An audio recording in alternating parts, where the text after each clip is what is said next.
Anyway, if I come to your town and I run into any of you and I say, do you want to bet? I'm sure you will run away. You think I lost it, and you know, there's no way you can stand in front of me. You're afraid for your life, right? You think I got crazy. Nobody sees somebody he doesn't know and asks him this kind of question. It'd be stupid. And therefore, let me introduce the setting here is that we're talking about a time when there was no rain for 3.5 years. That's the reason for this challenge. And you know, in the Canaanite religions, gods and goddesses can be married.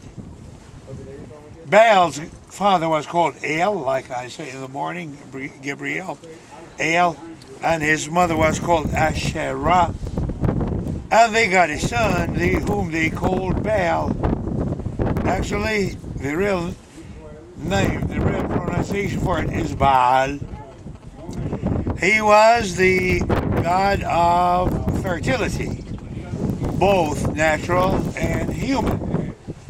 If we say natural, then he was supposed to bring rain. His followers says Baal can bring rain. Elijah, on the other hand, who was the only one left for God, says, no way, he's pagan, he's false, baloney. It is only the God of Israel that can bring rain. Then they said, you want to bet? That means you want to challenge? Here, I understand that. But without knowing you want to bet? What is that? They make you run away from me.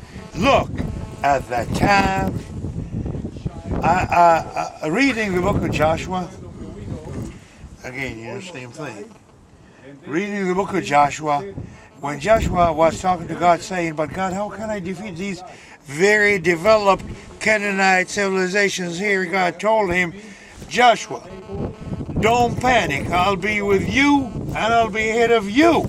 When God is with you, when He's preparing the way for you, you cannot fear anything or anybody on earth. That is what made Elijah, even though he was the only one, he did not fear the mighty evil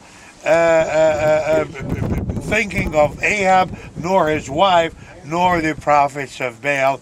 They were, even the people of prophet, the prophets of Baal and the priests of Baal were outnumbered him maybe 100 times, more than 400 times, 700 times.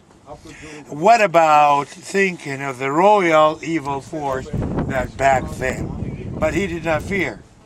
Okay, even now, Baal in Hebrew means husband, and Baal in Arabic is husband, fertility of man. And you would see some Arab farmers here in Israel growing crops that are not irrigated. They call that Baal.